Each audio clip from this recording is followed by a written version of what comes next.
The ballroom glowed like a jewel box pried open for judgment. Crystal chandeliers spilled ruthless light upon polished floors, revealing every tremor of weakness, every stain of insignificance. Silk skirts whispered like conspirators, and the air trembled with perfume and expectation. Tonight was meant to be a triumph of order and hierarchy, a night where rank shone brighter than virtue, and yet the evening's cruel gaze settled upon a single fragile figure standing near the wall. She had not been invited for her beauty, nor for her fortune, nor even for her family's name, which had long since thinned into obscurity. She stood there because propriety demanded it, because absence would have been remarked upon more harshly than her presence. Her gown, modest and pale, clung to a body weakened by years of quiet endurance.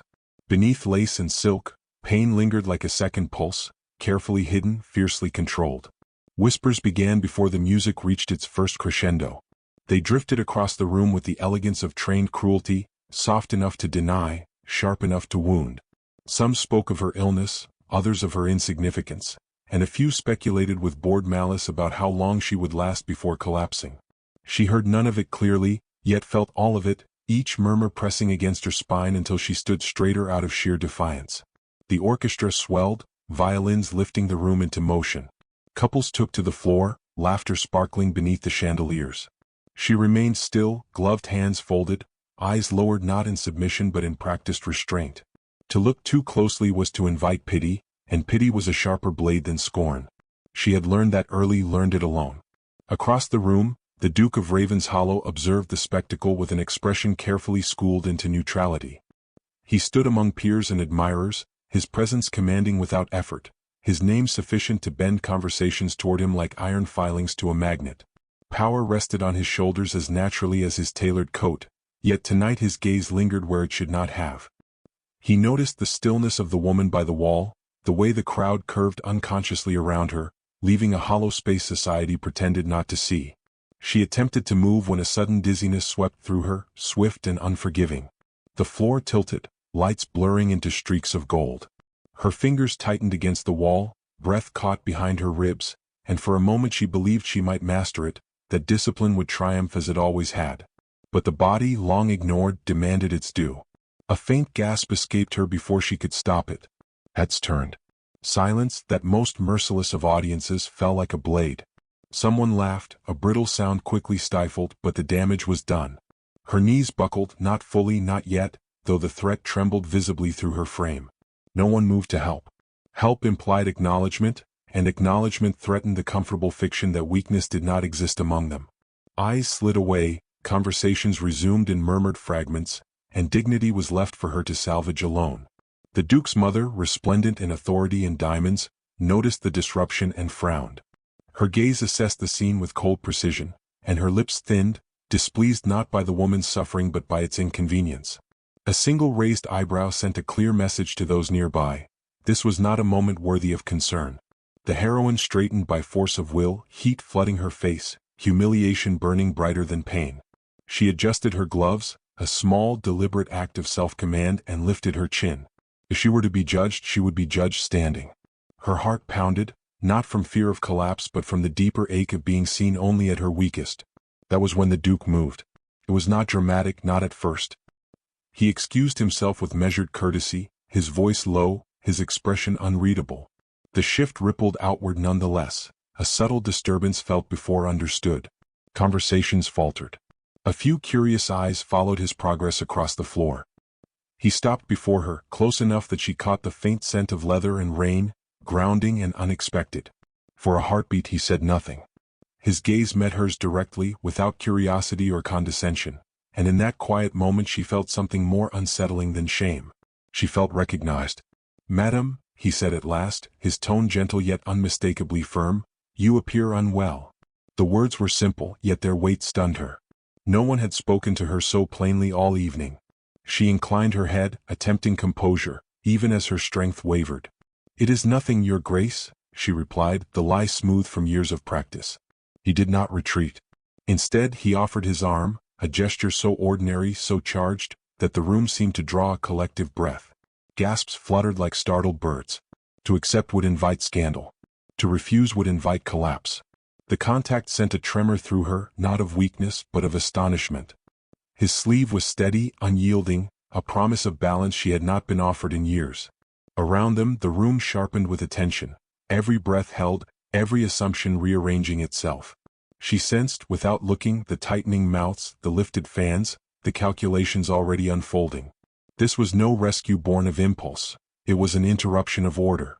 For the first time that night, the weight upon her chest shifted, not lifting entirely but changing shape, as if shame itself had been forced to make room for something dangerous, fragile, and new. Her fingers hovered, trembling, above the dark sleeve. In that suspended moment she felt the full cruelty of choice imposed by society. And then, very softly, the Duke spoke again, not for the room but for her alone. "Allow me," he said, "before they decide for you." She took his arm, and the music never quite found its footing again. Society watched, uncertain, as destiny shifted. The Duke did not release her arm until she was seated upon a velvet chair near the edge of the ballroom, half hidden by palms and shadow. The music had resumed, yet it sounded altered, as though the instruments themselves had absorbed the shock of his intervention. Eyes followed him as he remained standing beside her, his posture unhurried, his attention undivided. She felt the weight of his presence like a shield, fragile yet astonishingly real.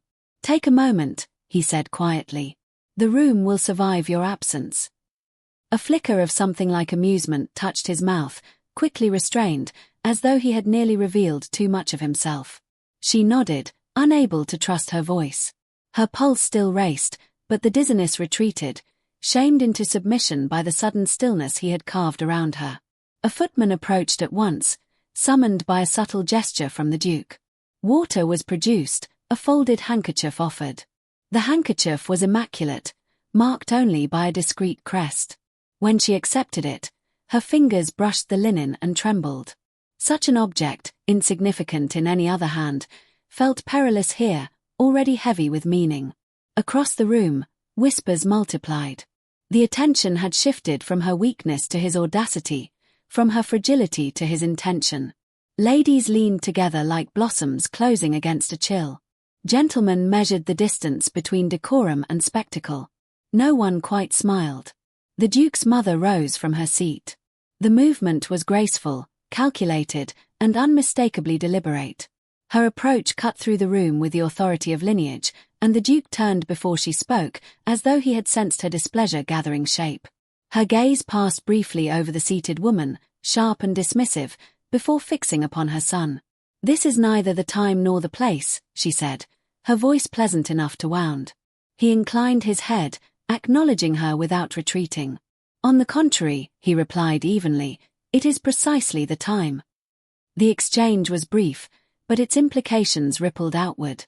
The Duke's mother withdrew, her mouth set, her judgment postponed rather than abandoned. Victory, if it could be called that, was incomplete and therefore dangerous.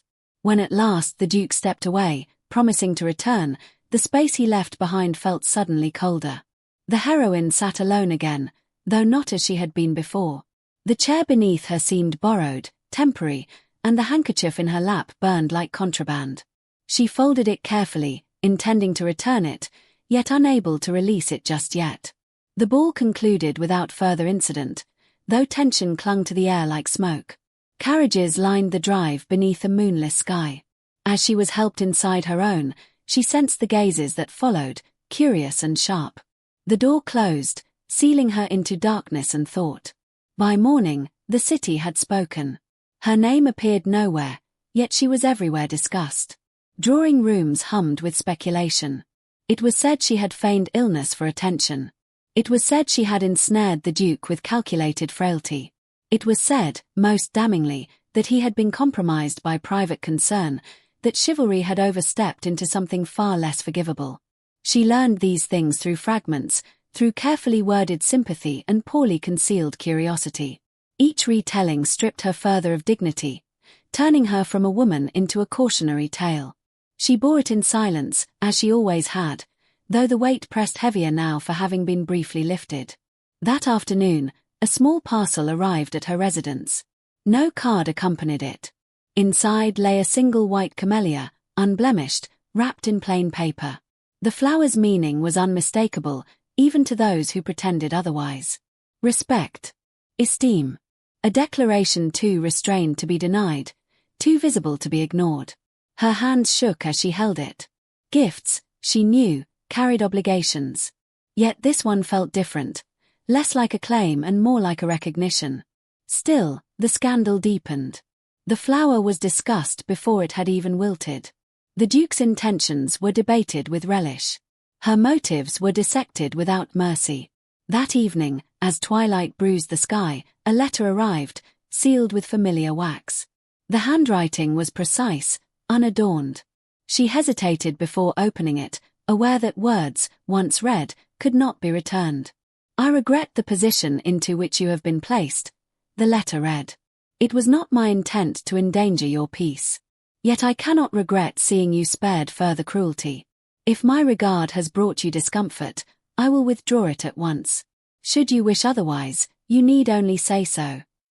There was no signature, only the crest impressed below. She folded the letter slowly, her breath shallow. Outside, carriage wheels rattled along the street, carrying rumors from house to house. Society was already sharpening its response, preparing to force a conclusion. She stood between silence and speech, between safety and truth, aware that whatever she chose next would no longer belong to her alone. The note she sent in reply was brief, written with a steadiness she did not entirely feel. She thanked him for his consideration and asked, with careful formality, if he might permit her a moment of private conversation, somewhere beyond the reach of listening walls. When the answer came, delivered by a discreet servant before dusk, it named a place chosen for its propriety as much as its seclusion. The long gallery of Raven's Hollow House, open to the gardens and seldom used at that hour. She arrived as twilight thinned the world into shades of silver and blue. The house loomed with quiet authority, its windows catching the last light like watchful eyes. Inside, the gallery stretched ahead, panelled in dark wood, lined with portraits whose gazes followed without comment. The scent of polished floors and fading roses lingered, and somewhere beyond the doors a clock marked the hour with measured indifference. He was already there, standing near an open window, his hands clasped behind his back. The garden beyond was hushed, leaves stirring in a mild breeze. When he turned, relief crossed his features so swiftly it startled her. He bowed, correct and restrained, yet something warmer lived beneath the formality. "I am grateful you came," he said. "So am I," she replied, surprised by her own honesty. For a moment neither spoke. The silence was not empty, but weighted, as though each were testing its strength. She felt suddenly aware of her own breathing, of the fragility she carried like a secret flaw. He gestured toward a bench along the wall, and they sat, a respectful distance between them that felt both safe and unbearable. "I wished," he began, then paused, choosing his words with care, "to give you the opportunity to speak freely. Without rumor. Without assumption." Her hands rested in her lap, fingers intertwined. "Freedom is a generous word, Your Grace," she said softly. "Society rarely permits it." A faint smile touched his mouth, quickly subdued. "Then perhaps we shall borrow it briefly." She drew a breath. "You placed yourself in an impossible position for my sake. I did not ask for it, yet I cannot pretend it did not change everything." His gaze held hers, steady and unflinching. "I intervened because cruelty dressed as custom has always offended me. And because I recognized something in you that night." "Recognition can be dangerous," she replied. "It invites expectations I am ill-equipped to meet." "Strength," he said quietly, "does not always announce itself loudly." The word struck deeper than she expected. Her composure wavered, just enough to betray the effort behind it. "I have lived most of my life attempting to be small," she admitted. "Not out of humility, but out of necessity. To endure, one learns invisibility." He leaned forward slightly, forearms resting upon his knees. "And yet you stood," he said. "Even when the room wished you to disappear." She looked away, toward the portraits, generations of certainty framed in guilt. Standing was all I had left. Rain began to fall outside, a sudden, gentle sound against glass and stone. The garden darkened, colors deepening into shadow. The world seemed to draw closer, enclosing them within a narrower truth. "I will not deny," he said after a moment, "that my actions have drawn scrutiny. My family is displeased. Society is intrigued. Both are dangerous states. I never wished to be the cause of division, she said quickly. If my silence can restore your peace, I will gladly return to it. He shook his head once, decisively. Peace purchased through erasure is not peace at all. The conviction in his voice unsettled her. You speak as though choice were simple, she murmured. But you have everything to lose. And you, he countered gently, have spent a lifetime losing quietly. The rain intensified, drumming softly, insistently. She felt something loosen within her, a restraint worn thin by years of careful endurance.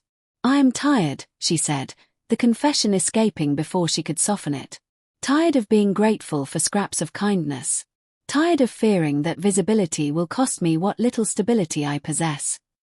He rose then, not abruptly, but with purpose. She followed, unsteady but resolute. They stood near the window, close enough now that she sensed the warmth of him, the steadiness she had leaned upon once before. I cannot promise you ease, he said, nor immunity from judgment. But I can promise this, I will not allow my regard to be a weapon used against you. She searched his face for doubt and found none, only restraint forged from discipline. And what is it you regard? She asked. He hesitated, then answered with deliberate clarity. Your dignity. Your endurance. The courage it takes to remain gentle in a world that rewards hardness. Her breath caught. Outside, thunder murmured distantly, as though echoing the shift within her chest. Such regard, she said slowly, will demand a reckoning. Yes, he replied. From both of us. A footstep sounded beyond the gallery door, followed by the murmur of voices. The house, it seemed, was stirring, aware of a threshold being crossed. She stepped back instinctively, the old reflex rising swift and familiar. He did not reach for her, yet his presence remained, solid and unwavering. Whatever you decide, he said, low and intent, know that tonight changed nothing lightly. As the voices drew nearer, she realized with quiet certainty that silence was no longer protection, and that the choice before her would soon be taken from her hands entirely. They reconvened under chandeliers once more, but this gathering was stripped of music and pretense, assembled instead for judgment. The long dining room at Raven's Hollow blazed with candlelight, illuminating faces arranged by rank and expectation. Silver gleamed, untouched, as though appetite itself had been suspended.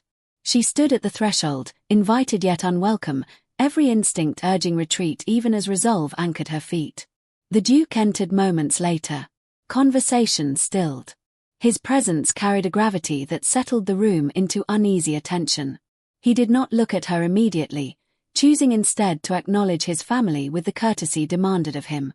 When his gaze finally found her, it held neither apology nor hesitation, only a quiet assurance that steadied her breath. His mother rose, the rustle of her gown sharp as a blade. We are gathered, she began, because rumor has outpaced discretion. Her eyes flicked toward the heroine, then away. The family's name has been invited into unnecessary speculation. The Duke inclined his head. Speculation thrives where truth is denied, he replied. I see no benefit in prolonging uncertainty. A murmur rippled along the table. She felt the weight of those eyes upon her again, measuring, diminishing. Her hands curled within her gloves, nails pressing crescents into her palms. You have always understood your obligations, his mother said, her tone smooth with warning. Affection must yield to responsibility. He met her gaze squarely. Responsibility is not absolution for cruelty. The word rang louder than he raised his voice. Silence followed, dense and charged. The heroine's pulse thundered in her ears. She understood then that this was no longer a private reckoning. Whatever followed would carve itself into memory. I will not be the cause of division, she said suddenly, surprising even herself. Every head turned. Her voice trembled only once before settling. If my presence has created discomfort, I will remove myself. The Duke turned toward her at once. You will do no such thing, he said, not sharply, but with unmistakable finality. She looked at him, searching for permission to retreat, and found instead an invitation to stand. The shift was subtle yet profound. She straightened, lifting her chin, and in doing so felt years of practiced smallness loosen their hold. "This is precisely the danger," his mother interjected. "Sentiment clouds judgment." "Then let us speak plainly," the Duke said. He stepped forward, placing himself between her and the table, a deliberate act that sent another murmur through the room. "I have been asked to consider alliances, fortunes, futures arranged for convenience. I have done so dutifully. But I will not sacrifice integrity to satisfy expectation." "You would jeopardize everything," someone whispered, not softly enough. He did not turn. "If everything depends upon my silence in the face of injustice, then it is already hollow." The heroine felt heat rise behind her eyes, not of weakness, but of something fierce and unfamiliar. She had expected to be dismissed, perhaps defended briefly, then gently set aside. This was different. This was dangerous. His mother's composure fractured at last. "You would choose her," she said, disbelief sharp in every syllable, "over the society that shaped you." He paused, and in that pause the room seemed to lean forward. When he spoke, his voice carried to every corner. "I choose the woman who was denied kindness because it was inconvenient. I choose the courage it takes to endure quietly. I choose her."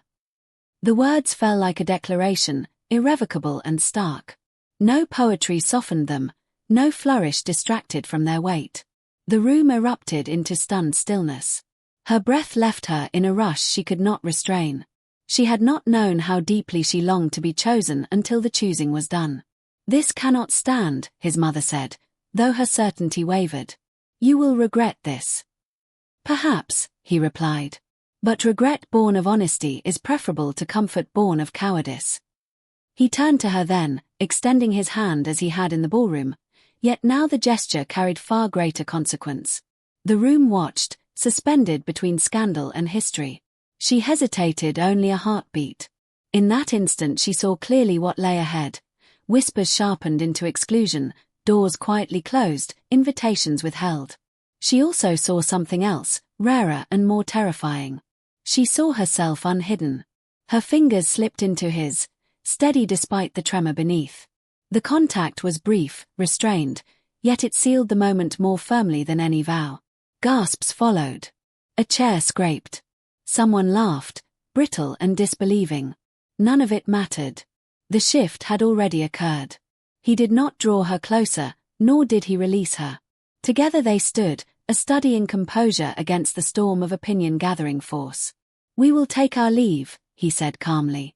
"This discussion is concluded." No one stopped them. Authority, once asserted with clarity, left little room for objection.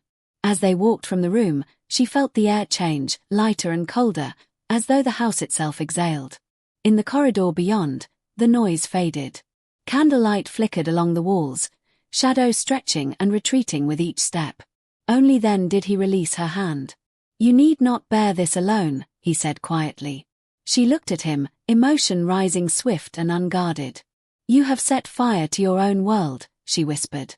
He smiled faintly, a trace of something like relief breaking through restraint.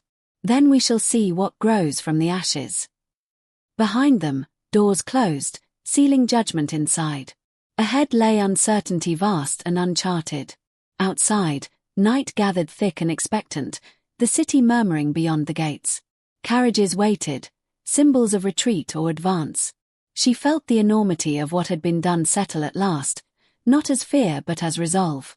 Somewhere within the house, decisions were already forming, alliances shifting, consequences awakening, and she knew tomorrow would demand more courage than today from them both without mercy.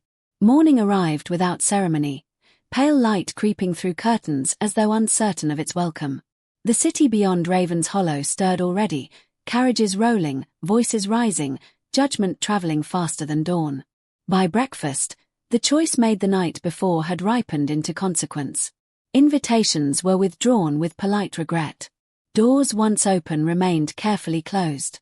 The Duke read the notes in silence, setting each aside with measured calm, while she watched from across the room, learning how exile announced itself not with outrage, but with courtesy. They did not speak of it at first. Instead, they shared the quiet of necessity, The slow ritual of tea poured and left untouched. She felt the absence keenly, not of luxury or approval, but of the fragile anonymity she had once worn like armor. Now every glance carried weight. Every movement invited interpretation. When at last she spoke, her voice was steady. "You may still step back," she said. "Society has short memory when dignity is preserved." He looked up, meeting her gaze with gentle firmness. "I have not preserved dignity by retreating," he replied. "I have preserved it by standing." They left the house together that afternoon, not in secret, but without announcement. The carriage rolled through streets that seemed altered by awareness. Faces turned. Whispers followed like shadows. Some held curiosity, others disdain, and a few something closer to respect. She sat straight-backed, hands folded, drawing strength from the quiet certainty beside her. At the edge of the park, he ordered the carriage stopped. Rain threatened, clouds heavy with unshed weight. He helped her down, his touch careful, attentive to her fragility without defining her by it. They walked beneath bare trees, the city's pulse muted by distance. Here, without walls or witnesses, the enormity of what lay ahead stretched clear and unforgiving. "I cannot pretend this path will be kind," he said. "There will be losses." She nodded. "There always have been." He studied her then, truly, as though measuring not weakness but endurance. "You do not fear this," he observed. "I fear many things," she answered. "But not being seen." The words settled between them, heavy and irrevocable. He reached into his coat and produced a small velvet box, its simplicity at odds with its meaning. She stiffened, instinct flaring, but he did not open it. "This is not a promise of ease," he said quietly, "nor an escape from scrutiny. It is an acknowledgement of choice freely given." She breathed once, deeply. "And if I accept," she said, "there will be no return." "There will be no return," he agreed. "Only forward." She placed her hand over his, feeling the steadiness there, the truth of his resolve. Slowly, deliberately, she nodded. When they returned, the household waited in taut silence. Servants stood uncertain, hierarchy disrupted. The Duke addressed them simply, with calm authority, naming her place beside him not as favor, but as fact. The shift was immediate, subtle yet profound. Some bowed with genuine respect. Others hesitated, then followed, obedience reshaping itself around new reality. That evening, a notice circulated through drawing rooms and clubs alike. The Duke of Ravenshollow had withdrawn from consideration of all arranged alliances. Speculation erupted, sharpened by disappointment and disbelief. Yet amid the murmurs, something unexpected stirred. Not admiration, perhaps, but recognition. A line had been crossed, publicly, decisively. She read the notice alone by lamplight, the paper trembling slightly in her hands. For years, she had existed as a footnote, a passing observation. Now she was central to a narrative she had never sought, yet could no longer deny. The weight of it pressed upon her chest, not crushing, but demanding. That night, as rain finally fell, she stood at the window, watching the garden darken. He joined her without a word, their reflections wavering in the glass. "Do you regret it?" she asked softly. "No," he replied at once. "Do you?" She considered the question, the past unfurling behind it like a shadowed road. "I regret the years I believed endurance required silence," she said. "I do not regret this." Outside, thunder rolled, distant but resolute. The storm broke fully then, rain striking stone with cleansing insistence. The world beyond Ravenshollow seemed momentarily hushed, as though listening. In the days that followed, the consequences took shape. Some allies fell away. Others surprised them with cautious support. The Duke bore it with composed resilience. She bore it with quiet grace, learning to inhabit visibility without apology. Together, they forged a new rhythm, neither triumphant nor defeated, simply resolved. Yet beneath the surface, tension remained. Letters arrived daily, some pleading, some threatening, some merely curious. Among them came one bearing a familiar seal, his mother's crest pressed into crimson wax. He set it aside, unopened, jaw tightening. She watched him, sensing the next trial gathering strength. The choice he had made was not finished testing them. It would demand reaffirmation, again and again, in rooms less forgiving than ballrooms. As night fell once more, she reached for his hand, grounding herself in the certainty they had chosen. Beyond the gates, society shifted, preparing its next demand. And though she stood stronger than she ever had, she knew with absolute clarity that the true cost of being chosen had yet to be fully revealed. The letter was opened at last beneath the low glow of evening lamps, its seal broken with deliberate calm. The Duke read in silence, his expression unreadable, though something tightened at the corners of his mouth. When he finished, he did not immediately speak. He folded the paper once, then again, as though order might lessen its weight. "She requests my presence," he said finally. "Tomorrow evening. Publicly." Her fingers stilled around the teacup she had been lifting. "Publicly," she repeated, understanding at once what that meant. A drawing room crowded with witnesses. Words chosen for maximum effect. A reckoning staged as civility. "Yes," he replied. "She intends to force the matter into the light she controls." Silence stretched between them, filled with the soft crackle of the fire. She felt the old instinct stir, to withdraw, to make herself smaller, to ease the path for others by removing herself from it. But that instinct now met resistance. Something had changed too deeply to be undone by fear alone. "You do not have to attend," she said, though they both knew the truth of it. "I do," he answered simply. "And so do you, if you are willing." She looked up at him then, meeting his gaze without flinching. "I am." The following evening arrived with relentless certainty. The house to which they were summoned gleamed with expectation, every window alight, every carriage announcing significance. As they entered together, the hum of conversation faltered, then resumed at a careful pitch. Eyes followed. Judgment assembled itself politely. His mother received them at the center of the room, her posture immaculate, her expression composed into something resembling welcome. She embraced her son briefly, then turned to the woman beside him with a measured nod that acknowledged presence without granting acceptance. "We are grateful you have come," she said. "It is time matters were settled." The room gathered closer, drawn by the promise of resolution. Chairs were arranged. Tea was poured and left untouched. This was no social call. It was a tribunal disguised as courtesy. "My son has always possessed a generous nature," his mother continued. "It has served him well. Yet generosity, unchecked, may lead one into decisions that demand reconsideration." The Duke did not interrupt. He stood with hands loosely clasped, his attention fixed upon his mother, granting her the dignity of being heard. "You have chosen," she said, turning now toward the heroine, "to involve yourself in a sphere that requires sacrifice beyond endurance. Affection cannot sustain what society will reject." The words were not cruel, but they were precise, aimed to wound without leaving a mark. The room waited for the response it expected: retreat, apology, silence. Instead, the heroine stepped forward. "I did not seek this position," she said, her voice steady, clear enough to carry. "Nor did I accept it lightly. I know what is being asked of me. I have known it all my life." A murmur rippled through the gathering.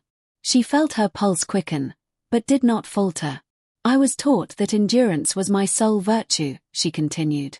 "That to exist quietly was the price of acceptance. Yet I have learned, at last, that endurance without dignity is not virtue at all." The Duke's gaze remained upon her, unwavering, pride unmistakable in its restraint. His mother regarded her coolly.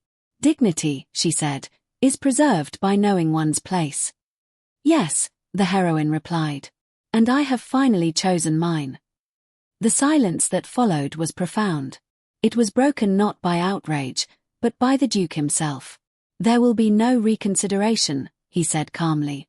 "What has been chosen stands." His mother's composure wavered, just perceptibly. "Then you accept the consequences," she said. "You accept exclusion. Loss of influence. The quiet punishment of those who will never forgive this defiance."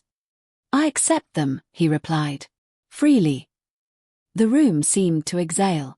Some faces softened. Others hardened. Lines were drawn, alliances recalculated in real time. Yet something unexpected occurred in that charged stillness. A lady near the hearth inclined her head slightly, a gesture of respect. A gentleman followed. Then another. Not many, but enough. The shift was subtle, yet unmistakable. Courage, once displayed without apology, had a way of unsettling certainty. His mother observed this with narrowed eyes. "You believe this is victory," she said. "No," the Duke answered. "I believe it is truth." There was nothing more to say. The gathering dissolved slowly, conversation resuming in careful fragments. Some approached with cautious courtesy. Others withdrew entirely. The judgment had been delivered, yet its final shape remained unresolved. They left together beneath a sky scrubbed clean by rain, the night air sharp and bracing. Carriages rattled away, carrying opinions into darkness. When at last they were alone, the enormity of what had passed settled over them like a tide. "You stood," he said quietly, "when standing would have been easiest for me alone." She smiled, a small, luminous thing. "You taught me how." In the days that followed, the world adjusted. Invitations were fewer, but sincere. Doors once closed opened tentatively. Respect, slow and hard-won, replaced spectacle. They did not reclaim everything that had been lost, nor did they seek to. What remained was enough. One morning, as spring began to soften the edges of the city, the Duke placed a ring upon her finger, not in ceremony, but in quiet promise. No audience bore witness save the light filtering through the window. The gesture required no approval beyond their own. That evening, as they walked together through the gardens of Raven's Hollow, she felt the strange, steady peace of having nothing left to hide. The path ahead would not be simple. Society rarely forgave easily. But it had been forced to look, to reckon, to adjust. Beyond the gates, whispers persisted, reshaping themselves into legend. They spoke of the night a duke chose against expectation, of a woman once dismissed who refused to disappear. Some told it as caution, others as admiration. She paused, fingers tightening around his, and looked back once toward the house, the city, the world that had tried to define her. Then she turned forward again, her step sure, her heart unburdened. And though the future waited, unwritten and demanding, one truth remained unassailable. What had begun in shame had ended in choice, and in that choice, both had finally claimed their fate.